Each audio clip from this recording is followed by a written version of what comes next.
Buenas tardes, vamos a presentar el trabajo final de patología. El equipo es Evelyn Bermeo, Daniel Pérez, José Carlos Hernández y Eugenio Martínez.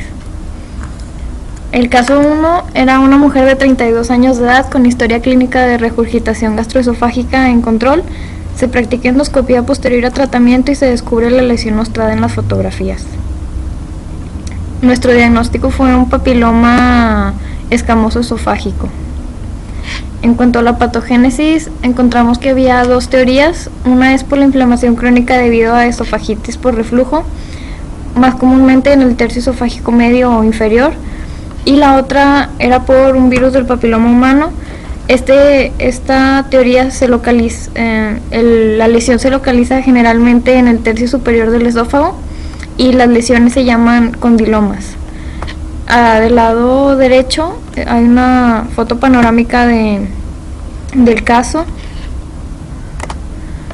Bueno, en cuanto a la epidemiología, las lesiones rara vez son encontradas y se encuentran sobre todo en autopsias y estudios endoscópicos en un porcentaje de 0.01 a 0.45. La mayoría se consideran lesiones superficiales y de carácter benigno y se predominan en hombres en relación 3:1. El cuadro clínico comúnmente van a cursar con un cuadro asintomático. Si llegan a ser de gran tamaño pueden ocasionar disfagia. Aquí vemos una foto similar a la que nos aparecía en Blackboard.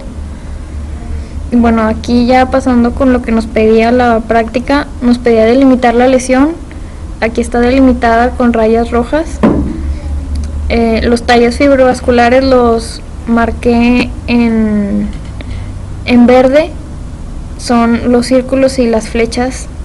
Y bueno, la arquitectura de la lesión tiene proyecciones paliformes o digitiformes y la mucosa escamosa es hiperplásica.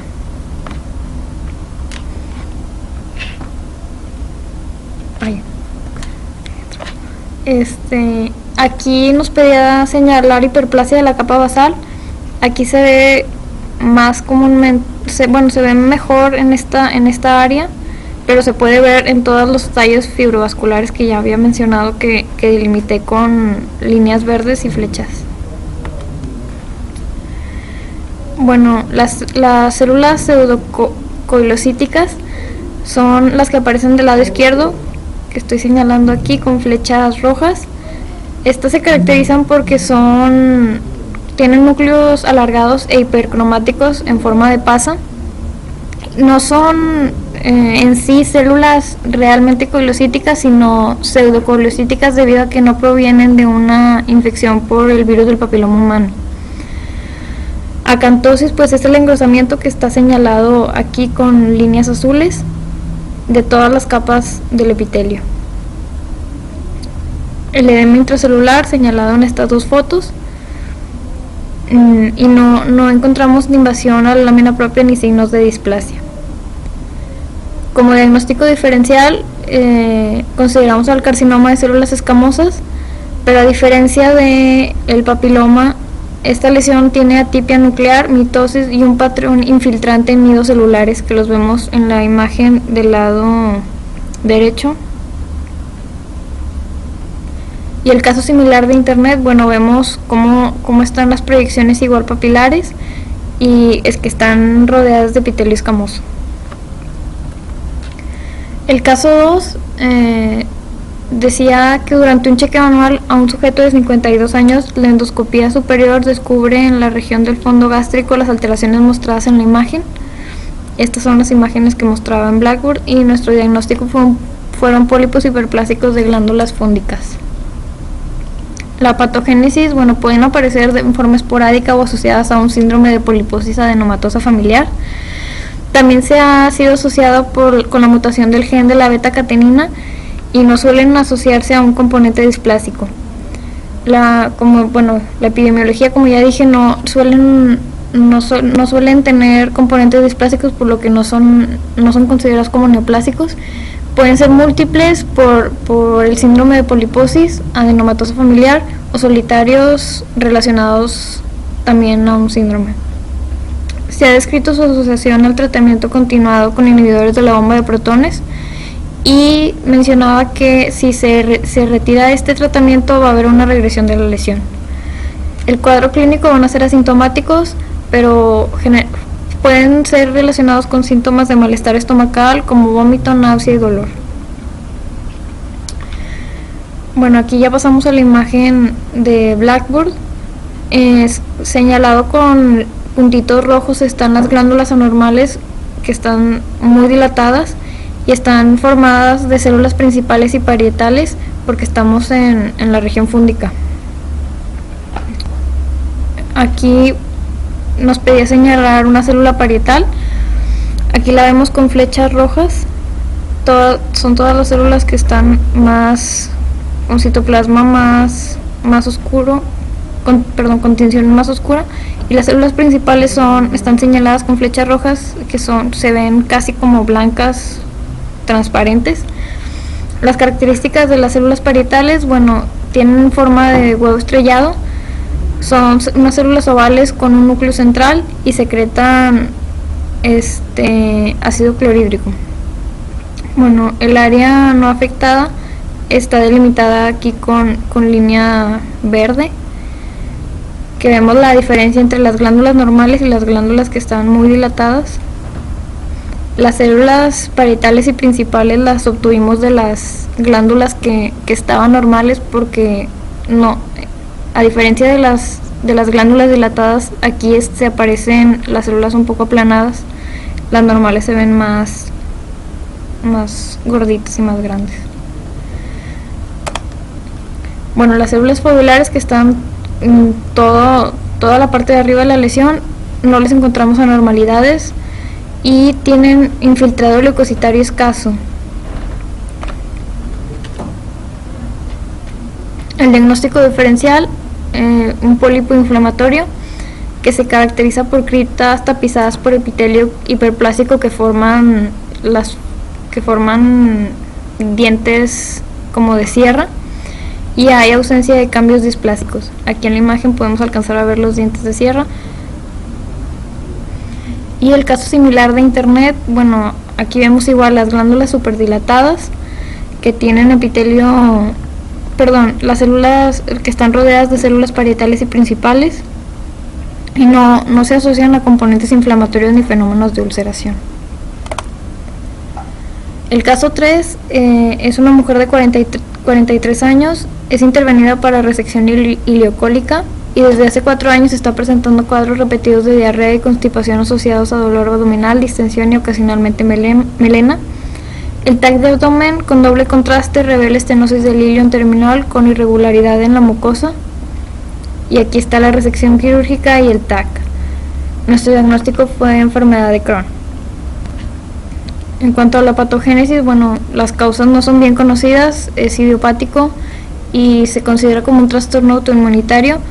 Hay una teoría de que hay una mutación de este gen C677T relacionado con la metileno tetrahidrofolato reductasa, que participa en la reactividad del sistema inmunitario del huésped, que responde ante el antígeno que está normalmente presente en la flora intestinal. La epidemiología se presenta más en poblaciones desarrolladas.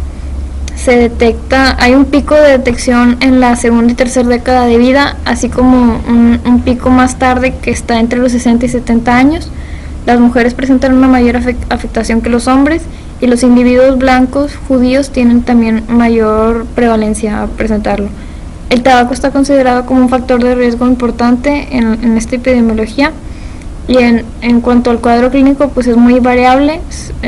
Puede presentar crisis intermitentes de diarrea relativamente leve, fiebre y dolor abdominal, intercaladas con dolor asintomático que duran desde semanas hasta periodos más extensos de tiempo. También tiene manifestaciones extraintestinales. Las más comunes son la poliartritis, espondilitis anquilosante, eritema nodoso y dedos en forma de palillo de tambor. Aquí podemos ver la foto panorámica.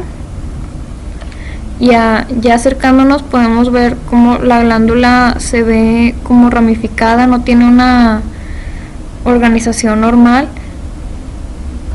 Aquí podemos ver la ramificación y no se observa displasia. El granuloma, aquí lo estoy delimitando, y si le damos zoom podemos ver que está constituida por histocitos epitelioides y encontramos una célula gigante, y también vimos infiltrado inflamatorio crónico alrededor del granuloma. La zona de actividad, bueno, principalmente la identificamos por la presencia de neutrófilos que están señalados aquí en flechas rojas, y aquí puedo señalar uno más, y la flecha verde está señalando infiltrado dentro de las glándulas, que también es un índice de actividad. Hay un infiltrado inflamatorio mixto, podemos encontrar tanto neutrófilos como linfocitos. El diagnóstico diferencial lo comparamos con Cauchy, pero a diferencia de Crohn, Cauchy solo afecta a la mucosa y a la submucosa. Es una inflamación sin saltos, a diferencia de Crohn, que es conocida por su afectación a saltos. No hay granulomas, tiene úlceras superficiales en las regiones del ano, y se extiende en un sentido proximal. En el caso similar de Crohn, bueno, pusimos esta foto. Aquí abajo con una flecha roja podemos ver los granulomas que son característicos de la enfermedad de Crohn. Una inflamación transmural, y hay una invasión de las células inflamatorias hasta la submucosa y la muscular.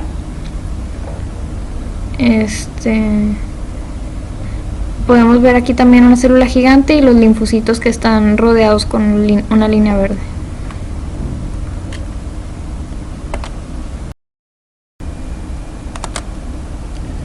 Bueno, continuamos con el caso 4, que es un pólipo amartomatoso.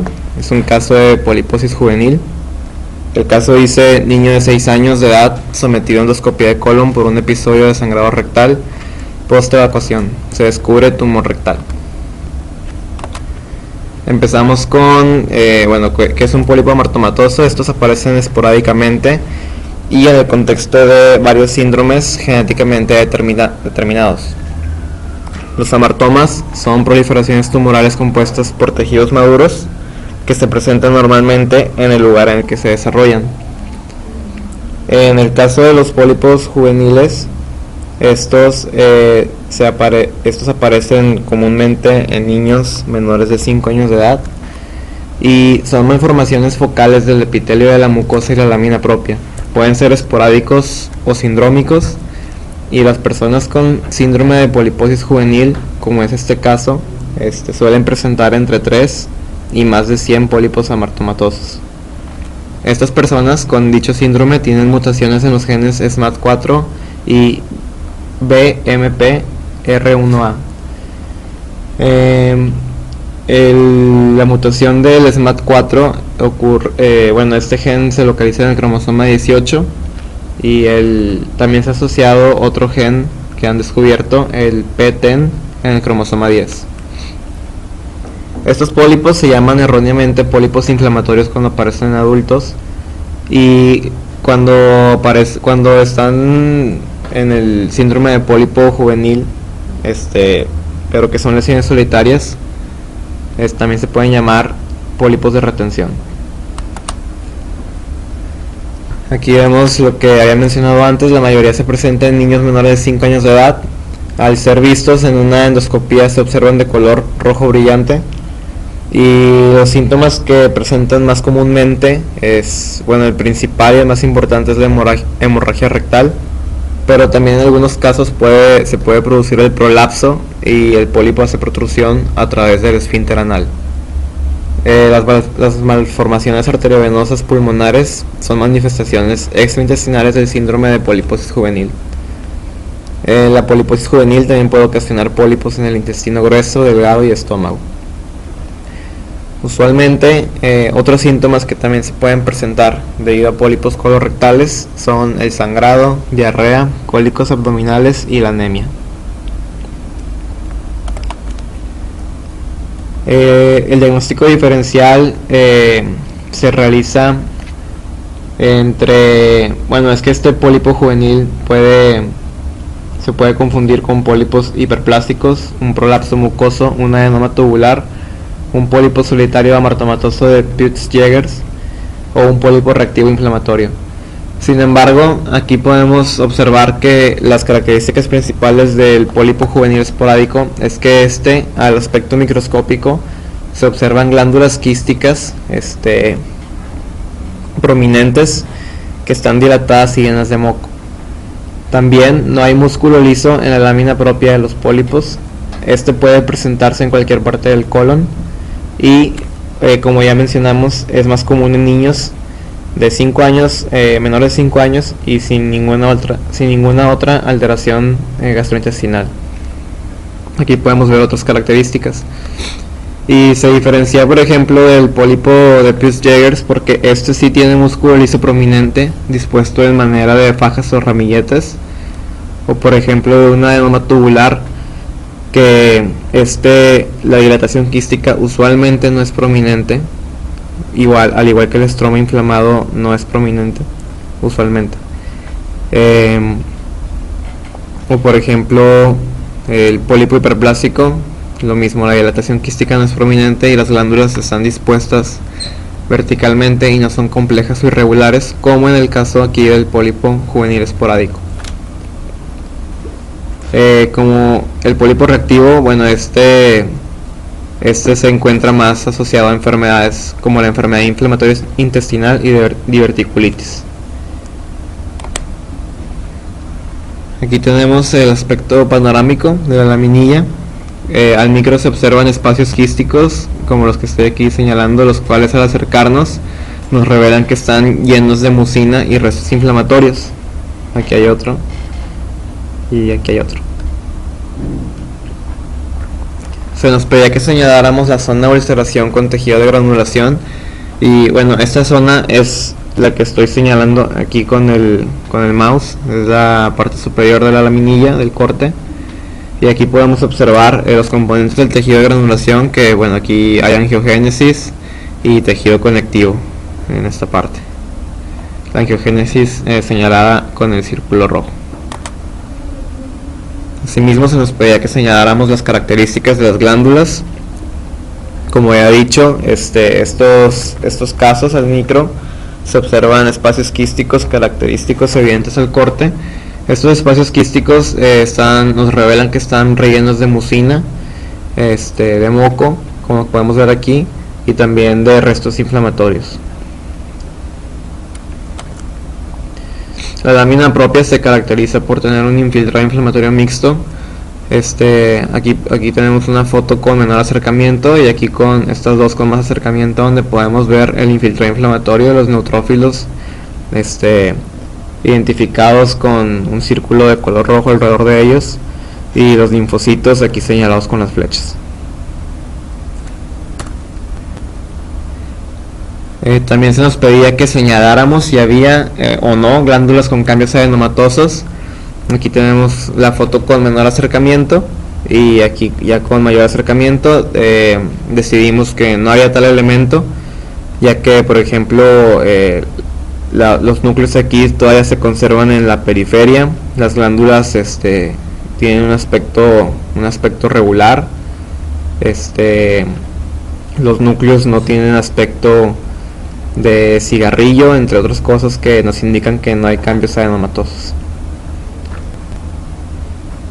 En el caso similar de internet, bueno, aquí podemos observar una foto macro de una endoscopía. Como habíamos mencionado, los pólipos se observan de color rojo brillante, una superficie, se podría decir algo lisa, pero lo característico es el color rojo brillante. Y aquí tenemos el corte y la vista microscópica, que nos permite ver también las dilataciones quísticas rellenas de moco, como ya vimos en las laminillas en las slides anteriores. El caso 5 es un adenocarcinoma intestinal moderadamente diferenciado e invasor proveniente de un pólipo adenomatoso velloso. Es una mujer de 61 años que es sometida a endoscopía por presentar alteración en los hábitos intestinales y mucorrea. Se encuentra una lesión en el recto y se extirpa después de la biopsia. Hay que mencionar que este proceso maligno es el más frecuente del tubo digestivo y su patogénesis, bueno, se han descrito al menos 2 vías genéticas diferenciadas. Ambas vías implican la acumulación paulatina de varias mutaciones. Sin embargo, los genes implicados y mecanismos que ocurren son distintos. Estas vías que menciono son la vía APC beta-catenina y la vía de inestabilidad de los microsatélites. Las dos al final confluyen en la inactivación o la alteración de la función del factor de TGF-beta, que normalmente inhibe el ciclo celular. La vía APC beta-catenina se asocia a WNT y a la secuencia clásica de adenoma carcinoma. Es responsable del 80% de tumores de colon esporádicos, y aquí lo que ocurre es que el gen APC, que es un regulador negativo de la beta-catenina, pierde su función. Entonces la beta-catenina se acumula y se transloca al núcleo y causa la sobretranscripción o transcripción excesiva de genes que codifican proteínas MYC y ciclina D1, las cuales favorecen la proliferación. También se ha descubierto que ocurren sucesos tardíos, como la mutación del gen CRAS, que favorece el crecimiento. Y también se involucran mutaciones en genes supresores tumorales que codifican proteínas como SMAD2 y SMAD4, que estas proteínas lo que hacen es que funcione de forma adecuada el TGF-beta, pero al verse mutadas pues ya pierde su capacidad de inhibir el ciclo celular y ocurre la proliferación. También el gen supresor P53 está mutado en 70-80% de los cánceres de colon. En la vía de inestabilidad de los microsatélites, esta vía se asocia a defectos en la reparación de errores de apareamiento del ADN y las mutaciones que ocurren en regiones codificantes del ADN o promotoras de genes implicadas en la regulación del crecimiento celular. Estas mutaciones ocurren en genes que codifican para el receptor 2 del TGF-beta y la proteína proapoptósica VAX, que a fin de cuentas estos dos van a terminar afectando pues la función del TGF-beta, como ya había mencionado. También ocurren mutaciones en el oncogen BRAF. Aquí podemos ver un esquema de lo ya mencionado anteriormente. Se pierde la función del gen APC, que se localiza en el cromosoma 5, locus 5q21. Hay acumulación de beta-catenina, hay mutaciones tardías de KRAS y pérdida de mutación de P53, y pues todo esto nos va a llevar finalmente a que ocurra la lesión que observamos.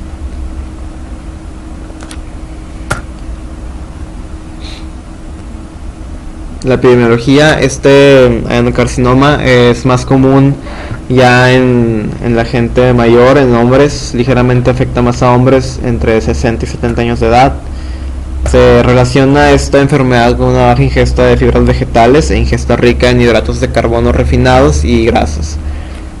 Por lo tanto, pues podemos ver que este tipo de dieta es más de acorde a países desarrollados. Y se ha visto que los AINES pueden tener un efecto protector porque este adenocarcinoma requiere la función de la ciclooxigenasa 2, de la cual los AINES la suprimen, entonces pues ahí está relacionado el efecto protector. El cuadro clínico, es el más común, como ya he mencionado, del tracto gastrointestinal, este adenocarcinoma, pero desgraciadamente aparecen de manera esporádica y no se detectan durante periodos prolongados, y ya cuando se encuentran ya están muy avanzados.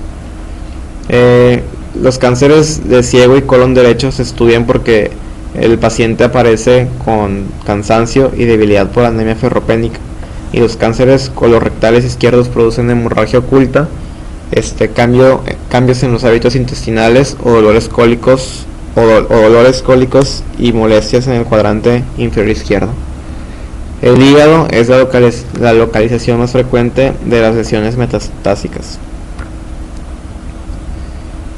El diagnóstico diferencial ocurre entre el adenoma y los tumores carcinoides, pero aquí no apareció aquí debería ser tumor carcinoide, Pero bueno, estos lo diferenciamos de este caso que estamos aquí presentando porque estos tumores macroscópicamente son de color amarillo o pardo, y al corte histológico en el microscopio se puede observar que están formados por islotes, trabéculas, hileras, o glándulas, y pues tienen un aspecto de monotonía celular. También tenemos que diferenciarlo del adenoma, que muestra displasia pero no muestra infiltración de la submucosa. Aquí podemos ver 3 criterios que deben estar presentes, al menos uno de ellos, para establecer que la lesión se trata de un adenocarcinoma.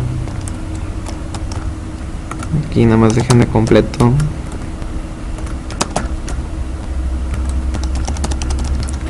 Listo. Hay presencia de arquitectura cribriforme o glándulas back to back sin estroma que intervenga entre ellas, o debe haber también claramente una manifestación de pérdida de polaridad en células atípicas. Bueno, aquí es la foto panorámica de la laminilla del corte. En esta área circulada aquí con este óvalo celeste podemos ver el área de mucosa normal. Aquí a la derecha también un pequeño pedazo de mucosa normal, de tejido normal. Y todo lo que está aquí en rojo se trata de la lesión. Podemos ver que invade la mucosa. De ahí que nuestro diagnóstico sea un adenocarcinoma de tipo intestinal invasor. Y bueno, se nos pedía, aquí vamos a acercarnos más, que describiéramos el tipo de adenoma y sus componentes. Aquí podemos ver el criterio para establecer si un pólipo adenomatoso es tubular o velloso, o puede ser túbulo velloso, pero en este caso se trata de un adenoma velloso, de un pólipo adenomatoso velloso. Y podemos ver aquí las prolongaciones vellosas que surgen de la mucosa. Características citológicas: hay hipercromasia, alargamiento y estratificación de los núcleos, como señalados aquí con la flecha y con el círculo. También se nos pide que señaláramos las zonas de malignidad. Esta zona, bueno, debe tener ciertos criterios. Las glándulas back to back, células cilíndricas altas parecidas a epitelio de adenomas, invasión de submucosa, desmoplasia, ausencia de células caliciformes y proliferación de capilares. La proliferación de capilares la podemos ver aquí en esta área enmarcada con el círculo rojo, y aquí esta foto es un acercamiento para que se aprecie mejor. Aquí en esta foto podemos ver las glándulas back to back, la displasia, donde aquí hay estratificación de los núcleos, algunos también con forma de aspecto acigarrado, y aquí la desmoplasia en el estroma también está presente. Entonces, esta es la zona de malignidad. Y como ya hemos visto que hay una zona de mucosa conservada, la que podemos ver aquí, bueno, también se nos pide que la señaláramos. Aquí encontramos el campo de margaritas típico del colon, y aquí podemos ver que en esta zona normal, sin lesión aparente, podemos ver que todavía se conserva la muscular de la mucosa, y tiene sus células caliciformes, la mina propia y pues la muscular de la mucosa, como ya mencioné. En el caso similar de internet podemos ver aquí cómo lo vemos en una endoscopía. Aquí es la lesión está ulcerada, sangrando, lo cual podemos encontrar entonces guayaco positivo en el estudio coprológico. Aquí podemos ver el corte en el microscopio. Este es un caso de adenocarcinoma moderadamente diferenciado. Las glándulas todavía se observan, no se ve tan feo. Las glándulas tienen todavía ahí cierto aspecto de glándula. Todavía no podemos decir que es pobremente diferenciado, pero tampoco podemos decir que las glándulas están perfectamente bien diferenciadas. Y pues algunos criterios que ya habíamos mencionado también. Aquí hay glándulas irregulares, back to back, y moco en la luz de estas glándulas. Aquí hay otro caso de un pedazo de intestino que fue resectado, de la página web Pathology. Y aquí, como ya hemos mencionado también, en este corte histológico podemos ver las glándulas neoplásticas que forman un aspecto cribiforme.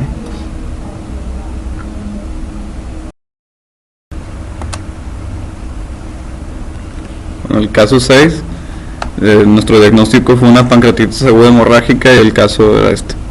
Hombre de 46 años con historia de alcoholismo, es ingresado por dolor intenso, transfictivo, en el epigastrio asociado a vómitos. Se encontró elevación importante de enzimas pancreáticas. Bueno, la epidemiología es que, es una reacción irreversible, que es lo que la caracteriza y la diferencia de una pancreatitis crónica del parénquima pancreático asociada a inflamación. Hay de 10 a 20 casos por cada 100.000 habitantes, y el alcoholismo y la obstrucción de las vías biliares son las principales causas. También hay otra que se asocia a alteraciones hereditarias, que ya es más que todo por problemas genéticos, por mutaciones en el gen del tripsinógeno catiónico, o PRSS1, y esta es autosómica dominante o autosómica recesiva, que involucra mutaciones en el gen inhibidor de la serina proteasa tipo CASAL1. Como ya mencioné, el alcoholismo y las enfermedades de vías biliares es hasta el 80%, y los cálculos biliares del 35 al 60%, y pues nada más 5% son los pacientes con litiasis biliar. Hay otras causas que son menos frecuentes, que también están aquí mencionadas en la tabla, que es obstrucción por sistema de conductos pancreáticos, medicamentos, infecciones, por ejemplo la parotiditis, trastornos metabólicos como hipertrigliceridemia o hiperparatiroidismo, lesión isquémica y traumatismos. De la patogénesis, los cambios anatómicos van a apuntar a que se dé una autodigestión del tejido pancreático por activación inadecuada de las mismas enzimas. Estos mecanismos que van a desencadenar la activación de las enzimas pancreáticas van a ser la obstrucción del conducto pancreático, que va a provocar esteatonecrosis local por liberación de citocinas proinflamatorias, edema, lesión isquémica de las células acinarias. También va a haber otro mecanismo, que es por lesión primaria de las células acinarias, que esta se va a dar por virus, fármacos o traumatismo directo sobre el órgano, o defectos en el transporte intracelular de las proenzimas dentro de las células acinarias. Todos estos mecanismos lo que van a hacer es que van a desencadenar la activación de las enzimas pancreáticas y causar los cambios anatómicos que se ven en el páncreas. Este es un dato que puse ahí también extra, que comentaba que el alcohol aumenta transitoriamente la secreción exógena del páncreas y la contracción del esfínter de Oddi, y posee efectos tóxicos directos sobre las células acinarias. El cuadro clínico va a ser principalmente dolor abdominal. Esto es lo que va a inclinarnos más que todo a que sea una pancreatitis, muy a menudo se es referido a la parte superior de la espalda, y a veces puede darse como un dolor referido al hombro izquierdo persistente y con intensidad severa. La sospecha de una pancreatitis aguda se va a diagnosticar por la presencia de concentraciones plasmáticas altas de amilasa y lipasa, que son las enzimas del páncreas también, y que en el caso mencionaba que estaban elevadas. Y hay muchos rasgos sistémicos de la pancreatitis aguda grave. Pueden atribuirse a la liberación hacia la circulación de enzimas tóxicas, citocinas y otros mediadores, más activación fulminante de la respuesta inflamatoria general, que se va a traducir en leucocitosis, hemólisis, coagulación intravascular diseminada y síndrome de dificultad respiratoria. El diagnóstico diferencial: se deben descartar todas las enfermedades que te puedan dar un cuadro de dolor abdominal, como son la colecistitis aguda, colangitis aguda y úlcera péptica preformada. Pero lo que principalmente te va a dar el diagnóstico va a ser que se va a distinguir de una pancreatitis crónica, porque esta todavía tiene funcionamiento del parénquima pancreático, compuesto por acinos y islotes, y va a tener zonas de hemorragia, la cual no se observa en la crónica. Y la mayor parte de esta está en fibrosis y tampoco se va a ver infiltrado inflamatorio agudo en la crónica. Bueno, estas son fotos de casos parecidos en internet. Aquí se va a ver, aquí lo que se ve en esta foto es la necrosis grasa, que se ve por alteraciones en los adipocitos que incluyen pérdida del núcleo periférico. Aquí se ven blancos así como fantasmitas, y pérdida de la arquitectura normal con hiperosinofilia del citoplasma, o sea, muy rosita. Y aquí también se ve área de necrosis grasa evidente en la esquina superior derecha de la imagen. Aquí, o sea, es igual que esta, nada más que se ve a menos aumento, y aquí también se va a ver infiltrado inflamatorio, todo esto de aquí. Esta es otra foto de internet donde se ve el infiltrado, hemorragia y pues necrosis de los acinos que quedan ahí, que quedan poquitos todavía. Y bueno, hasta la imagen microscópica de Blackboard pedía que señaláramos las zonas de hemorragia con fibrina, necrosis grasa y infiltrado inflamatorio neutrofílico, que aquí está la necrosis grasa, se puede observar aquí con los adipocitos, pues, con la pérdida del núcleo, el citoplasma así eosinofílico. La zona de hemorragia con fibrina, todo esto de aquí se ve la hemorragia, la fibrina, todo eso rosita que se ve aquí. Necrosis del parénquima, así se puede ver cómo se perdieron los núcleos, se ve así como fantasmas. En las células ya perdieron el núcleo. Y el infiltrado inflamatorio neutrofílico que se alcanza a ver aquí en esta imagen. Tiene poquita resolución, pero pues es lo que he alcanzado.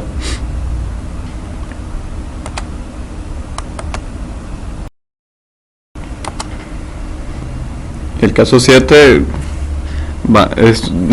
nuestro diagnóstico fue una pancreatitis crónica, y el caso decía que era un hombre de 57 años de edad con dolor intenso en el epigastrio que irradia hacia la espalda después de las comidas. En los últimos 3 a 6 meses comienza a presentar diarrea con 3 a 5 evacuaciones diarias líquidas o pastosas sin contenidos patológicos. Bueno, la epidemiología de la pancreatitis crónica se define como una inflamación del páncreas con destrucción irreversible del parénquima exócrino, fibrosis y en las últimas etapas de desaparición del parénquima endocrino. Se puede dar por una serie de crisis repetitivas de pancreatitis aguda, pero la causa más frecuente es el consumo de alcohol de manera prolongada.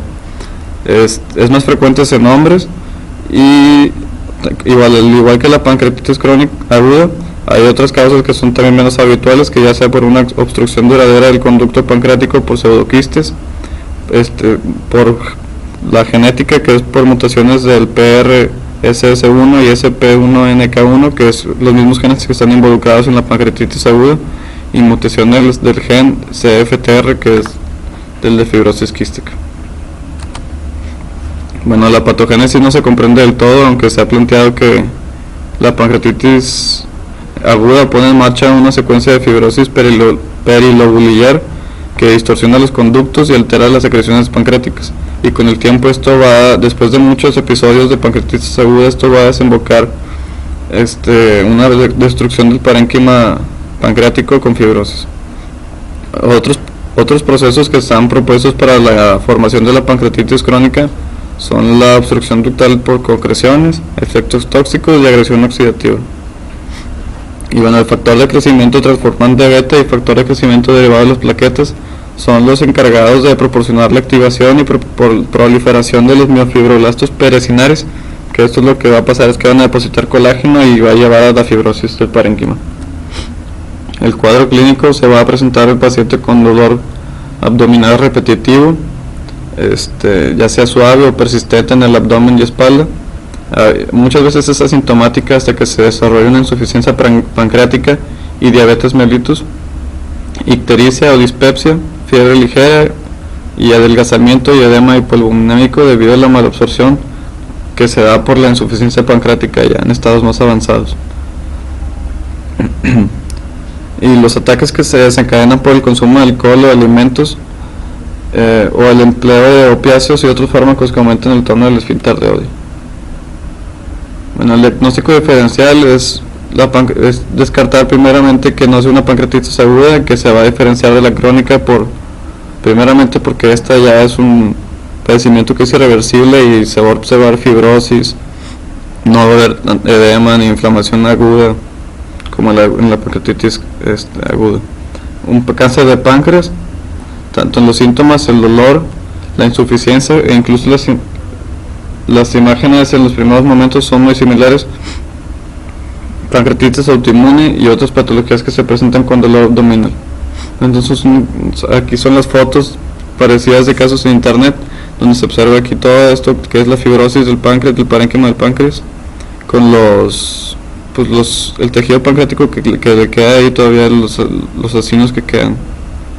Este es otro corte donde se alcanzan aquí a ver las dilataciones de los conductos pancreáticos y todo el resto es pura fibrosis. Aquí también se alcanzan a ver los conductos dilatados, el parénquima restante sin afectarse, con un poquito de atrofia y la fibrosis alrededor. Bueno, estas son las fotos que venían en la laminilla de Blackboard. Abajo en momento se alcanza a ver aquí todos estos son los acinos conservados y alrededor de ella pues es todo esto es fibrosis, todo lo que se alcanza a ver así, pura fibrosis. Es atrofia de los acinos, o sea, como ya no se ven más chiquitos así como islitas más chiquitas como estaban antes y rodeados por fibrosis alrededor de todo el parénquima. Bueno, los ductos se ven dilatados, en la mayor parte del parénquima se ven dilatados y la práctica decía que mencionáramos si se ve o no se ve displasia o adenocarcinoma, y en este caso no hay displasia ni adenocarcinoma, las células epiteliales se ven bien, todavía no muestran hipercromasia, estratificación nuclear y todas las demás características que se ven en una displasia.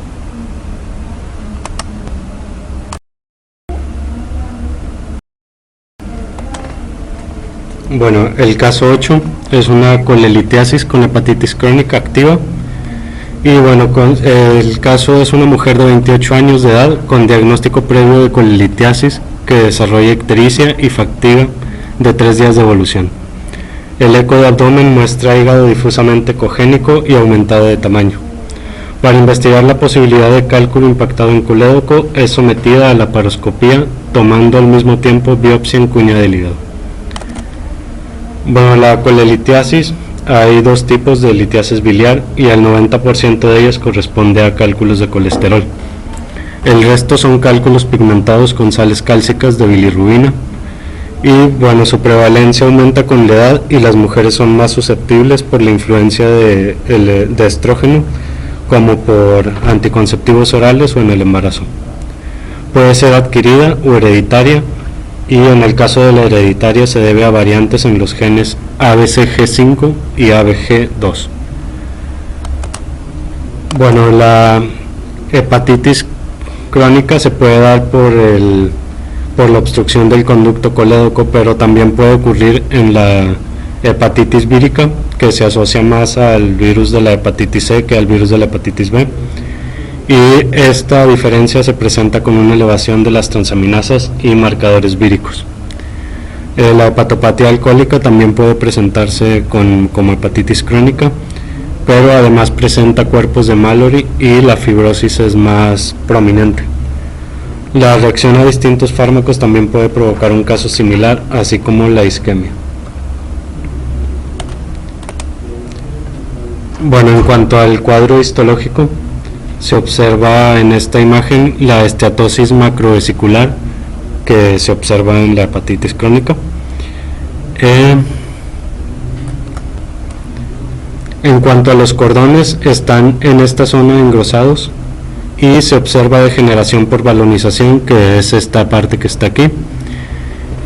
Y también se nota la presencia de neutrófilos, lo que indica que la hepatitis crónica es activa y no solo crónica, que también pues son estos de aquí, multilobulados. En esta otra imagen se observa más infiltrado agudo, acá están los neutrófilos, y bueno, la degeneración por balonización también se observa en esta foto. Las áreas de actividad crónica se observan aquí, también en esta imagen se observa un poco de fibrosis. Aquí se encuentran los linfocitos y todo esto que estoy aquí señalando es la fibrosis. Acá abajo hay más área de fibrosis, así como unos linfocitos invadiendo a un vaso del hígado.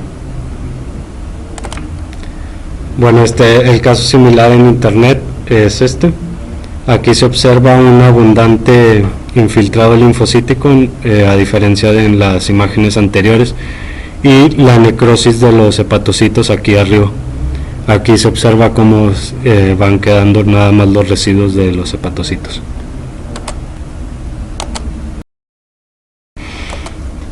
Bueno, el caso 9, creemos que se trata de un hígado graso no alcohólico. Y bueno, se presenta una mujer de 38 años, obesa y con intolerancia a carbohidratos. Durante un examen de rutina se detecta hepatomegalia y alteraciones en las pruebas de función hepática, a expensas de transferasas. Se somete a biopsia hepática. Bueno, el hígado graso no alcohólico es la causa más frecuente de hepatopatía crónica en Estados Unidos y se presenta como de tres maneras: como esteatosis hepática, como esteatosis acompañada de inflamación leve y como esteatohepatitis no alcohólica.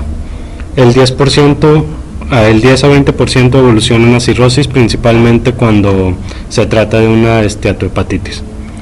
Se han propuesto dos formas en las que ocurre, y una es la acumulación de grasa en el hígado, que se da principalmente en los casos de obesidad, y la otra es por el estrés oxidativo. El cuadro clínico normalmente son asintomáticos y se relaciona con obesidad, resistencia a la insulina y diabetes, pero si se presenta con síntomas puede asociarse a cansancio y a molestias en la zona derecha del abdomen por presencia de la hepatomegalia, una de las cosas que tiene la paciente también. El diagnóstico diferencial, bueno, puede presentarse por diversas razones. Una de las principales es el consumo excesivo de alcohol. La obesidad que presenta la paciente pues predispone también a esta condición, y puede verse esteatosis en hepatitis vírica y por reacción a fármacos, pero es más pronunciada en los casos de alcohólica o no alcohólica. Bueno, las áreas de esteatosis la afectación es tanto microvesicular como macrovesicular. Aquí vemos los globos en la macrovesicular con el núcleo en la periferia, y en la microvesicular vemos estas pequeñas vacuolas que le dan el aspecto pues vaculado. Bueno, los focos necroinflamatorios que también pedían, aquí se observa cómo quedan los fantasmas de los hepatocitos junto con células como que más conservadas que muestran afectación microvesicular. Se pide también identificar infiltrado inflamatorio, y aquí se observa en esta imagen con estos linfocitos en esta zona, y nos pedía si había fibrosis. Como aquí se ve, pues hay mucha fibrosis a lo largo de este vaso junto a los hepatocitos. Los cuerpos de Mallory también se identifican, que es esta acumulación que vemos aquí, y también puede observarse en una área infiltrado neutrofílico. El caso similar en internet, bueno, aquí se observa la degeneración balonoide que pues es característica de todos estos casos, y los cuerpos de Mallory acá en la parte inferior, que pues nos indicaría más que sea una hepatitis alcohólica o no alcohólica. También se observa acá la esteatosis macrovesicular, que pues puede verse en diferentes patogénesis.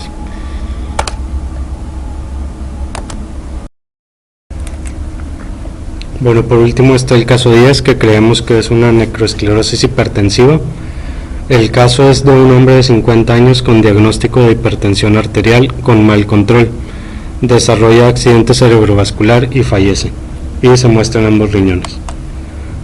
La nefroesclerosis hipertensiva es una forma de nefropatía asociada a la hipertensión maligna o a la fase acelerada de la hipertensión. y afecta normalmente a sujetos más jóvenes y es más frecuente en varones y sujetos de raza negra. Se caracteriza por una presión sistólica mayor a 200 milímetros de mercurio y diastólica mayor a 120, papiledema, hemorragia retiniana, encefalopatía, anomalías cardiovasculares e insuficiencia renal. El paciente puede presentar aumento de la presión intracraneal acompañado de cefalia, vómitos y deterioro visual.